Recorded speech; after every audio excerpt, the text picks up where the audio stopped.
Hello and welcome back to CEO.CA's Inside the Boardroom. Crypto markets have had a very strong year, and today I'm excited to be joined by Adam O'Brien, founder and CEO of BitcoinWell. They trade on the venture exchange under the ticker BTCW. Adam, how are you doing today? Hey, I'm great, man. How are you?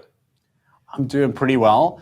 It's been exciting times for CEO.CA and exciting times for BitcoinWell. It's been a really strong year. I wonder for users or viewers of this video who maybe aren't familiar with the BitcoinWell story, could you wind back maybe the years to how this company came together? What was the vision with Found Again?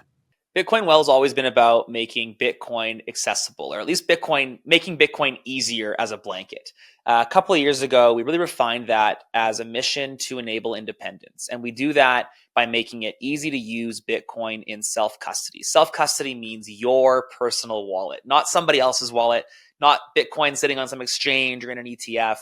But I believe that, so to speak, the puck is moving towards Bitcoin being very important in self-custody. And so for the last couple of years, we've been building a platform that make it easy to, of course, buy and sell Bitcoin directly from your bank. But now we're branching into the fun stuff, which is Bitcoin usability. You can today pay your bills with Bitcoin at bitcoinwell.com. You can pay your credit cards. We've made it very easy to purchase Bitcoin on the Lightning Network, which is kind of a layer 2 protocol that's become quite popular for payments and using Bitcoin around the world. And coming up soon, we're having the ability to buy gift cards with Bitcoin. This is a key moment for us because it kind of starts phase 1 of our Bitcoin usability segment, which is being able to actually live on Bitcoin. If you have two options, and one of them is to use your credit card at Amazon, or the other one is to spend Bitcoin to buy an Amazon gift card at a discount, it kind of becomes a no-brainer to use Bitcoin.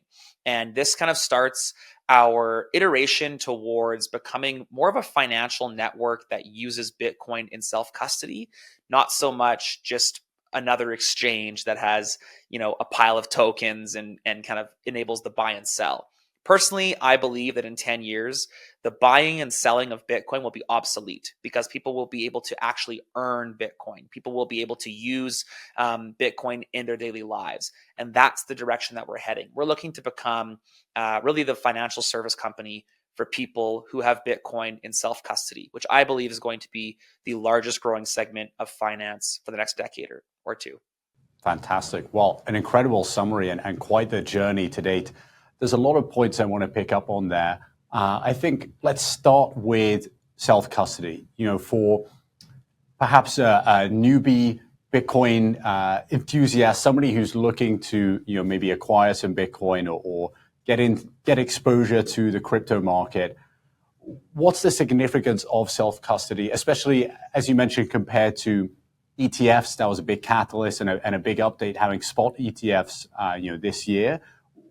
What's the difference between self-custody and owning a spot ETF, and what's maybe the value in this self-custody approach? Yeah, self-custody is kind of a novel concept for the financial markets because we never really had the ability to actually hold and control our money. We're very used to giving up our control of our money. And we're seeing more and more some problems or difficulties with that. Of course, there's the regulatory side. You'd be surprised to hear that some Canadian custodians actually hold their coins outside of Canada, which puts their customers at risk to foreign jurisdiction decisions, which is mind-blowing to me. But all that kind of political nature aside, when you leave your coins on a platform, you become subject to the platform's ability to secure your Bitcoin. And while you might think they're more experienced, you might think that they have a better aptitude to be able to do that. The terms and services state that if a platform were to go bankrupt, they can use customer coins to pay back the debtors. Customers are last on the list to get paid back. Moreover, they become a massive honeypot for black hat attackers to go and try to steal the Bitcoin, right? It takes the same amount of work to steal my personal Bitcoin and Coinbase's Bitcoin, as an example. So which wallet are you going to try to infiltrate? Little old me or Coinbase, who's holding 90% of the ETF's Bitcoin? The honeypot and centralization of Bitcoin is a massive risk that I think the market is kind of discounting and not really appropriately attributing risk towards. And so I think that this is what I mean when I say the puck is moving in this direction. People are waking up to the idea that the true value of Bitcoin doesn't just lie in the price. The price appreciation is baked into the protocol. But we have a lot of freedom aspects and a lot of aspects that give us, the individual, more control that I think people are finally, 15 years into Bitcoin's existence, looking at as a positive and taking meaningful steps to take self-custody of their Bitcoin. And Bitcoin, we're well positioned to take advantage of that. In the US, we are the only non-custodial Bitcoin company, and we're one of only 2 in Canada.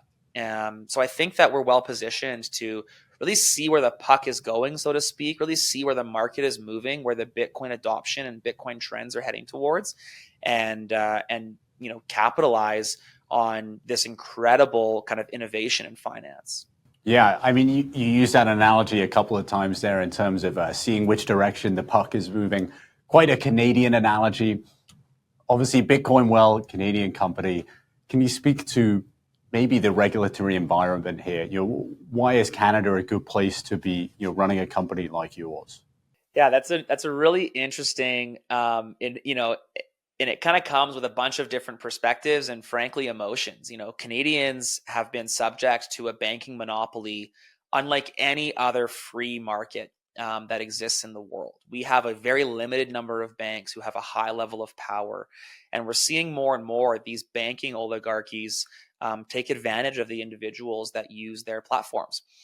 We don't have an open banking protocol here in Canada, which reduces our ability to have, products like Venmo and a good working product of PayPal. We're stuck with a monopolized Interac e-transfer, Interac network, and that's it as far as payments. We're seeing the centralization of our telecom here in Canada. Rogers goes out last year and the entire banking network shuts down. We're seeing massive single points of failure in the Canadian banking and monetary system, not to mention just the fiscal irresponsibility of our current government. And so I think that Bitcoin is turning away from being a novel investment and actually turning towards something that people are going to need to use in the future to maintain their sovereignty, but also to maintain their purchasing power. And I think that Canada is uniquely positioned as a Bitcoin hub in our climate, in our energy resources, and in the way that Canadians need a sound money protocol to actually have the benefits of sound money impact their lives. And so, all Canadians that use Bitcoin the feedback I've been getting is this is faster than a typical exchange. I love that I get Bitcoin into self-custody. And I love that we are aligned on an ethos behind our mission to enable independence. And it's resonating with more and more Canadians, especially, we're in Alberta here, and especially in Alberta. I was just at a conference last week in Victoria. There's a couple hundred people there, and I spoke about self-custody. And we had people coming up to the stage afterwards just commenting on how much of a perspective change that was and how they are immediately moving their Bitcoin into self-custody. And that means a lot to me, but it means a lot to our team building these products, and it means a lot to our customers as well. Absolutely. I think, there's a lot of discussion, maybe not so much in the past year, but previously around the security of Bitcoin. But, maybe people not taking the easy actions to secure it themselves through that self-custody approach. I do want to focus in on something you mentioned there, Bitcoin mission, enabling independence. I think it's really interesting to see how that is manifesting through a lot of different, product and service offerings. You mentioned a few different ways in terms of how you're enabling people to use Bitcoin, gift cards being one of them. I guess, what's the roadmap there in terms of what might some future iterations of that look like? And what's really guiding that strategy in terms of where are you focusing your efforts on creating new opportunities for people to use Bitcoin? Yeah, so we've had the ability to use Bitcoin to pay your bills and credit cards for some time, which is great, but not really that novel, I suppose. You can do that at the bank, I guess. Next, we're adding gift cards, and the benefit there will be being able to purchase gift cards at a discount when you use Bitcoin.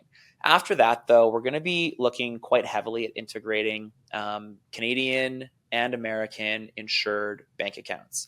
And we want users to be able to give their Bitcoin Well account number to their employer and say, please send my paycheck here, to their mortgage provider and say, please withdraw your required payments out of this account.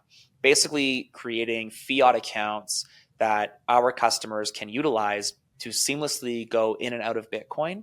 But also, I recognize that in 2024, 2025, we're not on a Bitcoin standard yet. We are certainly moving in that direction, but it is slow. And I recognize the need for Canadian insured bank accounts. And so we're going to be working very hard on making the best possible, Canadian dollar banking experience that exists, with Bitcoin as the underpinning backbone. Because Bitcoin Well is using a Bitcoin standard as kind of the thought process for where we want to be, we're able to look at things differently. We're not bound inside the borders of the banking system. We're not bound to some of the obscure ways that the banks do things. We take a complete 180 approach, and I think that's going to mean better banking functionality with Bitcoin and self-custody for Canadians to start, and then Americans, and then, ideally across the whole globe. Well, certainly a lot of exciting developments in the pipeline there. And hopefully I look forward to receiving my CEO.CA paycheck in Bitcoin through Bitcoin Well in the near future. I guess I want to talk a little bit about a recent update you put out, full Lightning Network integration to the Bitcoin portal. Walk us through what does that mean for users, and on the kind of business operations side, what's the advantage of pursuing that in terms of costs for Bitcoin Well? Yeah, so one of the downsides of the Bitcoin network is that there's mining fees you have to pay with each transaction. And that means a customer has to pay it, or the platform, Bitcoin Well, has to pay it. One of the other downsides to that is the more transactions you have, the greater the cost. And so one of the problems our customers are running into is they were buying frequently, multiple times per week, on the blockchain. And then when they went to spend those Bitcoin, it was a very bloated transaction. And so the Lightning Network allows them to buy Bitcoin frequently, multiple times per week, without incurring that bloat of a Bitcoin wallet, it's called UTXOs, without incurring multiple UTXOs, which basically is punitive to sending the Bitcoin later on. And so now what we're doing is sending those payments over the Lightning Network. And we've enabled a swapping service where you can then send Lightning. So let's say you're buying Bitcoin twice a week, and after 6 months, you've accumulated a couple of $1,000s. You could send where previously you would have had, let's say, 25 UTXOs in your cold storage, in your savings wallet, your savings Bitcoin wallet. Now you can send that Lightning to the Bitcoin Well swapping service, and you can receive 1 UTXO to your cold storage. You can pay your bills with that Lightning with that Lightning Network Bitcoin that you're continually stacking up. So it does two things. It reduces fees and potential future problems for our customers, but it also reduces the costs to Bitcoin Well to send our customers Bitcoin, which is a phenomenal thing from our perspective. And the third kind of unintended benefit is that swapping service that I noted, pending some regulatory investigation, we could actually launch that globally. And we can start finding pockets of customers in different countries that just need to use the swapping service. And then we can identify, hey, we've got a pocket of customers using the product in India, using the product in Brazil, using the product in Europe, wherever it may be. We might as well build some fiat rails, some dollar rails in those jurisdictions where we have something of a baseline of customers already built up. And we can say, hey, you've been using our swapping service for these many months. Now you can buy with dollars. Now you can pay your bills. Now here's a card for you to spend on.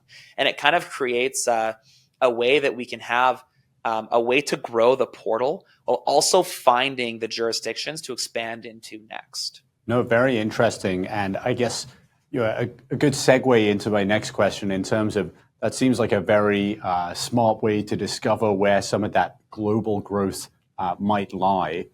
In terms of user growth to date, can you walk us through what are some of the key metrics there? What are we seeing in terms of number of users, growth of users, and what does that mean for Bitcoin Well's financial position? Yeah, we've been, I think, hitting the right mark, building into our community. we've got now over 25,000 registrations on the Bitcoin portal. We're seeing a pretty good, about 20% all-time active rate on that in less than 2 years that we've been live. So I'm quite pleased there. We're seeing a customer acquisition cost of below $10, which again, I'm very pleased with that. And we're seeing customers who spend who spend money one time to buy Bitcoin well, spend again and again and again. We've got some, and I would actually say most customers that use Bitcoin well one time will transact multiple times throughout the year. And this is very positive, seeing that we've got good product market fit. And the fact that we're growing at about 1,500 registrations per month gives us good indication that when there's Bitcoin craze, when there's Bitcoin mania, when it's all you can do to get your hands on Bitcoin, we're going to be well positioned, I think, to see 15,000 registrations a month. And that's kind of where we're building for right now. I've got the mindset that you build during the bear market and you run like hell during the bull market.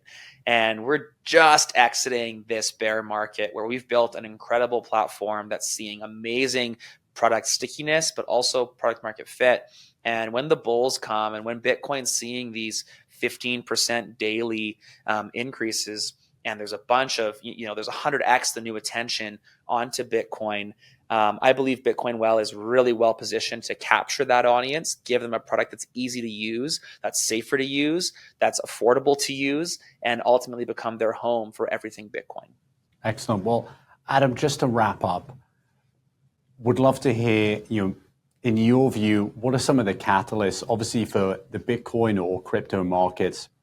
Election year, we have interest rate cuts priced in. So there's some interesting macro events going on, but I guess not just in the crypto markets, but also for Bitcoin Well. What are some upcoming catalysts that people can look forward to? Yeah, I think, certainly as you noted, the macro on Bitcoin is quite positive, quite bullish. Bitcoin's performing as an asset class quite well in the calendar year, and I think that it will continue to do so. Historically speaking, generally it's kind of 1 year post-halving where we start seeing, Bitcoin acting like an absolutely insane asset, which is just green candles all day, every day. I was going through some pictures from a few years ago, looking at my children and just seeing the screenshots that I was taking of Bitcoin. It's like in one day it's $3,000, the next day it's $4,000, the next day it's $6,000, and you can just see how when it's in that season of pushing Bitcoin up, there's just no stopping it. And I think that we're going to see that again very shortly. And of course, when that happens, as I mentioned, we are set to take advantage of the market booming. And we have not had an online scalable Bitcoin platform during a massive boom. We've only been building this throughout the last few years of the bear market. Previously, we had an unscalable Bitcoin ATM network and a marginally scalable in-person OTC platform. And we quintupled revenues from bear market to bull market. Now that we are in 2 countries, both the biggest Bitcoin markets in the world, in Canada and the US, with a product that's sticky, easy to use, easy to onboard to, it feels like things are really well positioned to take advantage of the market craze that is upon us. Fantastic. Well, Adam, looking forward to more updates from Bitcoin Well throughout the year. Always a pleasure talking to you. Thanks so much for joining us today. Amazing. Thank you.